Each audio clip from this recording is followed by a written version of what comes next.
आज के इस कार्यक्रम के लिए मीडिया जगत से जितने भी बंधुगण आए उनका धन्यवाद, आभार। और साथ ही साथ विशेष धन्यवाद हमारे बड़े भाई स्वरूप आदरणीय निर्माण क्रांतिकारी भाई साहब जो आज इस आंदोलन को एक दूसरी ताकत देने के लिए आए। मैं थोड़ा सा कल काफी अस्वस्थ हैं और काफी मतलब हाय पहाड़ का दवा खा के आपके बीच आए हैं, क्योंकि ये कार्यक्रम पहले से निर्धारित था। तो जैसा कि आप सभी जानते हैं, चाहे सोशल मीडिया का प्लेटफॉर्म हो, अखबार के पन्ने हो या फिर कोई अन्य प्लेटफॉर्म, उनके माध्यम से आपको सूचना मिलता रहा होगा कि आज 2 वर्षों से लगातार झारखंड की मिट्टी में आंदोलन चल रहा है। कुछ लड़के हैं जो लगातार सरकार को निशाने में रखते हैं, विधायक सांसदों को निशाने में रखते हैं और लगातार अपने उग्र तेवर के साथ आंदोलन कर रहे हैं। जी हाँ, मैं भी कभी कभी अपने किसी कार्यक्रम में शामिल होकर जब घर वापस जाता हूँ और अपनी तस्वीरों को देखता हूँ तो हमें भी यकीन नहीं होता है कितनी भारी संख्या में लोग जुड़ते हैं। और कुछ दिन पहले ही हमारे प्रधानमंत्री जी आए थे, लेकिन वहां बकायदा दबाव बनाया गया था वीडियो सीओ को कि आपको लोग लेकर आना है। और इतनी संख्या में लोग हमारे साथ क्यों जुड़ रहे हैं? भले हम लोग देखने सभा करके चले जाते हैं, अपने भाषणों को रखते हैं, लेकिन रात को जाकर एक बार हम लोग भी आत्ममंथन करते हैं, चिंतन करते हैं कि क्या कारण है। तो दिल से अंतरात्मा से एक ही आवाज आती है कि ये जो लोग जो बिना किसी भाड़े के आए हैं, ये जो लोग बिना किसी खर्चे के आए हैं, सब पीड़ित लोग। ये पीड़ित लोग हैं, इसीलिए आपके साथ जुड़े हैं। और इस झारखंड प्रदेश में शायद आप ही लोग हैं जो इस पीड़ित लोगों की आवाज बनकर रहे हैं। नहीं तो आज जितने भी लोग राजनीति में जुड़कर गए हैं, प्रतिनिधि बनकर गए हैं, आज तो बोल नहीं पाते हैं, आज अधिकार की बात तो रख नहीं पाते हैं। तो ये आप लोग पीड़ित लोगों की आवाज बने हैं, इसलिए ये लोग बिना किसी शर्त के, बिना किसी भाड़े के ये लोग एकत्रित होते हैं। आज जब हम लोग भी 2 साल पहले इस आंदोलन को शुरुआत किए थे रणधीर वर्मा चौक, उससे पहले बोकारो में हुआ था, मात्र 50 की संख्या में रणधीर वर्मा चौक में हम लोग थे। लेकिन हमने कभी सपने में भी नहीं सोचा था कि जो संख्या 50 में थी वो कभी 50 लाख और 5 करोड़ तक जाएगी। ये हम लोगों ने सपने में भी नहीं सोचा था। तो अभी कारण क्या था? कारण यही था कि लड़ाई हक अधिकार की है।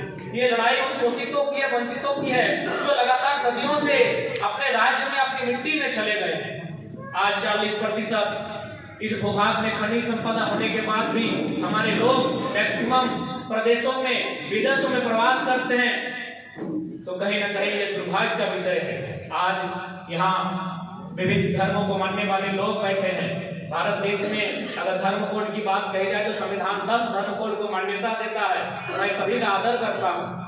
किसी को नीम के पेड़ में शांति मिलती है, किसी को आम के पेड़ में शांति मिलती है, सबका अपना अपना मार्ग है। लेकिन आप लोग जितने लोग बैठे हैं, आप भी जानते हैं, अगर आप किसी की आस्था ईश्वर में, किसी की अल्लाह में, किसी की रब में है, तो आप ये मत अपने जहन में रखिए कि आप कुछ भी करेंगे उसका ध्यान बार बार से धरती पे होगा। इस ब्रह्मांड में और भी दुनिया होंगे, उसको बनाने में व्यस्त होगा।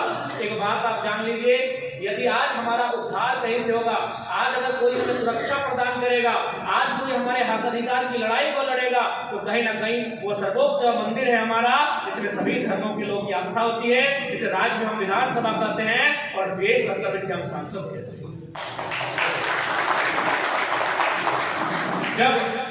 जब भी कोई हमारे साथ घटना घटती है तो हम सभी धर्मों को मानने वाले लोग अपने धर्म स्तर पर नहीं जाते हैं, हम कानून की मदद लेते हैं।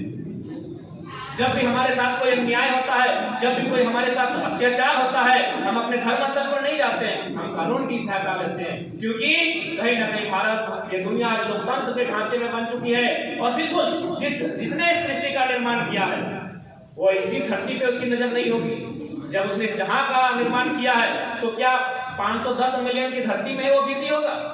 इस धरती से बाहर कई ग्रह, कई उपग्रह, कई धूमकेतु, कई आकाश पिंड हैं, हो सके वो वहां होगा। इसलिए आज अगर हमें हमारी आने वाली भविष्य को सुरक्षित करना है तो राजनीति के अर्थ को समझना होगा। जो आज संविधान निर्माताओं ने हमारे हाथों में, एक दौर था जिसे हम राजतंत्र कहते थे, उस समय राजाओं का तलवार महत्वपूर्ण था, उनकी तलवार के आगे हम बहस नहीं कर सकते थे। लेकिन भारत एक लोकतांत्रिक देश है, हमारे पास लोकतंत्र का सबसे खूबसूरत ढांचा 1 पर्सन 1 वोट 1 वैल्यू है, जो आज के दौर का सबसे शक्तिशाली हथियार है, इस हथियार का आपको इस्तेमाल करना। आज बहुत सारे मीडिया वालों ने हमसे पूछा कि केंद्र में जो केंद्र से आप सांसद के चुनाव में लड़ेंगे, आप लोग एमपी के चुनाव में लड़ेंगे, उस समय केंद्र के पास धर्म इशू होगा, आप किन मुद्दों के साथ जाएंगे? मैंने कहा जो लोग आज सऊदी में फंसे हैं, जो लोग आज अन्य प्रदेशों में फंसे हैं, उनके लिए सबसे बड़ा धर्म अगर है तो रोटी का धर्म है, जो मजहब से भी ऊपर है। उन मुद्दों के साथ एमपी का चुनाव लड़ूंगा। आज बहुत सारे लोग ये कहें कि हम लोग विधायक, सांसद का ख्वाब या फिर बनने आए हैं। मैं आपको स्पष्ट कहूं, हमारे बीच रिजवान दा भी आज परिचय के मोहताज नहीं रहे, हमारे मोती दा भी परिचय के मोहताज नहीं रहे। इसी बीच हमारे प्रधान महासचिव खाने खान फरजान खान भी आए, परिचय के मोहताज नहीं रहे। निश्चय आज नहीं तो कल ये कोई बड़ी पार्टियां इनको टिकट ऑफर करेंगी, ये विधायक बन सकते हैं, बिल्कुल इनमें काबिलियत है और इनका कहीं ना कहीं क्षमता है। आज नहीं तो कल इनको कोई टिकट ऑफर करेगी, ये एनडीए इंडिया गठबंधन कहीं जा सकते हैं। लेकिन मैं ये हो सके 10 साल बाद पार्टी की सेवा करने के बाद ये मंत्री भी बन सकते हैं, लेकिन यकीन मानिए ये दिल से कभी खुश नहीं हो पाएंगे। हम लोग विधायक सांसद नहीं बनने आए हैं, हम लोग व्यवस्था को बदलने आए हैं। हम एक ऐसा आधार बनाएंगे कि हमारी पार्टी का कोई कार्यकर्ता रहेगा वो अभिमान करेगा, हमें ऐसा माहौल क्रिएट करने आएंगे। और आज शुरुआत हो चुकी है। आज हमारे पास एक मुखिया का, एक वार्ड सदस्य का प्रतिनिधि नहीं है, लेकिन आज भी लड़के लोग बोलते हैं कि दादा एक फोन हम लोग लगाते हैं और हमारा काम हो जाता है। कल ये का कोलियरी क्षेत्र का आदमी हमसे मिला, उसका काफी सीनियर था, वो वर्कर था वहां का, हमारे साथ फोटो लिया। हमने फोटो को क्या कीजिएगा? बोला बस कुछ नहीं, जनरल मैनेजर को व्हाट्सएप कर देंगे, मेरा काम हो जाएगा। यानी जो कोलियरी के जीएम है उनको व्हाट्सएप कर देंगे, मेरा काम हो जाएगा। तो ये बदलाव हम लोग बिना किसी पद में रहकर लाए हैं। आज किसी फैक्ट्री में चले जाए, किसी कंपनी में चले जाए, आज हमारे नौजवानों से टॉकिंग करने के लिए घबराते हैं, चाहे एचआर रहे, चाहे कोई पदाधिकारी रहे। तो सोच के देखिए, अगर हम लोगों को आप लोग आशीर्वाद देकर अगर नेतृत्व करने का अवसर देंगे तो इस राज्य में क्या बदलाव आएगा। और निश्चय इस बात को ध्यान में रखिए, हम लोग इससे पहले के राजनेता किस प्रकार की परिपाटी में अपने आप को ढाले हैं मायने नहीं रखता है। आज हम लोगों के ऊपर जो आस्था इस राज्य की जनता ने दिखाया है, इससे हम लोग किसी भी प्रकार से विश्वासघात नहीं करेंगे, किसी प्रकार का विश्वासघात नहीं होगा। क्योंकि अगर हमें एमपी का ही चुनाव लड़ना, तो आप लोग भी जानते हैं अभी भारत देश में 2 ही पार्टियां हैं जो एमपी के चुनाव में दमदार रहेंगी, एक इंडिया गठबंधन है, एनडीए गठबंधन है। और मैं आपको कोई झूठ बात नहीं, न हवा हवाई बात नहीं, दोनों पार्टियों के बड़े लीडर हमसे संपर्क करते हैं कि आप बोलिए आपको 3-4 सीट है, इनमें आप नाम लेके बोलिए कि लोकसभा किस सीट से लड़ना पसंद है। इन 2 वर्षों में हम लोगों ने अपनी काबिलियत कितना बनाया है। और एक बात बताइए, 29 साल का लड़का कौन नहीं चाहेगा यार कि एनडीए चाहे इंडिया से उठकर दिल्ली पहुंच जाए। लेकिन क्या होगा, हम तो एमपी बन जाएंगे, लेकिन आज जो झारखंड की जनता जो एक उम्मीद से देख रही है कि कोई आएगा उस विधानसभा के भीतर, कोई जाएगा उस राजधानी के भीतर, कोई जाएगा देश की राजधानी में जो हमारी बातों को रखेगा। आप भी जानते हैं, चाहे एनडीए गठबंधन हो, चाहे इंडिया गठबंधन हो, जो एमपी एमएलए क्यों न रहे, वो कहीं ना कहीं दिल्ली से संचालित होता है। और दिल्ली से संचालित होने वाला नेतृत्व हमें नहीं चाहिए। दिल्ली को पारसनाथ के पहाड़ में बैठाए, हमें ऐसा नेतृत्व। आज यही कुछ दिन पहले हम गिरिडीह लोकसभा के अंतर्गत पेट्रोल क्षेत्र गए थे, वहां 3 सड़क बन के आया है। एक व्यक्ति ने बताया कि जब हमने यहाँ जमीन को खरीदा था तो 30 लाख की रोड के किनारे था, 1-1 लाख रुपया प्रति डिसमिल कर दे, लेकिन सरकार ने हमको 16,000 रेट दिया और 4 लाख में सारा जमीन ले लिया। हमने खरीदा था 30 लाख में और जमीन का रेट हमको मिला 4 लाख, क्योंकि हमारे लिए इस दिल्ली में बोलने वाला कोई नहीं। इसीलिए हमने उन मीडिया को कहा कि धर्म का मुद्दा है, चाहे आस्था का मुद्दा है, जब हम दिल्ली में कदम रखेंगे हमारे लिए रोटी सबसे बड़ा मुद्दा होगा। आप सोच के देखिए, उसके लिए क्या धर्म मुद्दा रहेगा? जिसने 30 लाख में जमीन खरीदा था और मात्र 4 लाख में सारा जमीन चला गया। आप ये सोच के देखिए, क्या उसके लिए कोई आस्था मुद्दा रहेगा? नहीं, उसके लिए उसका हक मुद्दा रहेगा, सत्य मुद्दा रहेगा, उसके लिए उसके साथ जो अन्याय हुआ वो मुद्दा रहेगा।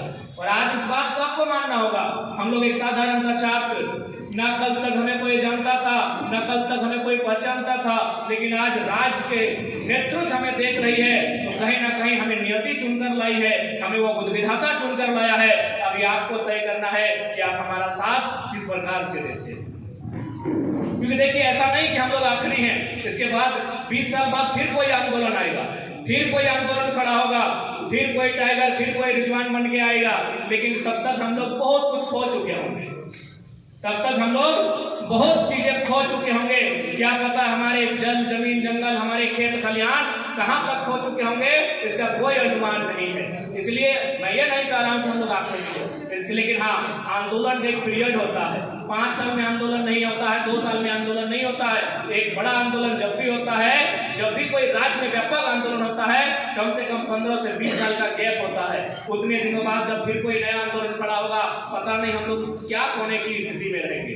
इसलिए आज समय की मांग को, नियति की पुकार को, उस ऊपर वाले की रजामंदी को देखते हुए झारखंड के युवाओं के हाथों में आप बागडोर को देने का काम करें, और उम्मीद करते हैं 2024 में अगर हम लोग मजबूत होते हैं तो अपने राज्य सरकार की शक्तियों का उपयोग करते हुए इस राज्य में एक ऐसा वातावरण, एक ऐसा माहौल बनाएंगे कि एक आम व्यक्ति तक वास्तव में हक अधिकार की लड़ाई सार्थक रूप से पहुंचाई जा सके।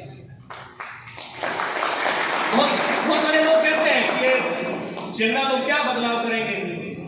देखिए, बदलाव आइडिया से होता है। एक छोटी सी आइडिया सिस्टम को बदल देती है, एक छोटी सी आइडिया माहौल को बदल देती है। हमारे पास आइडियाज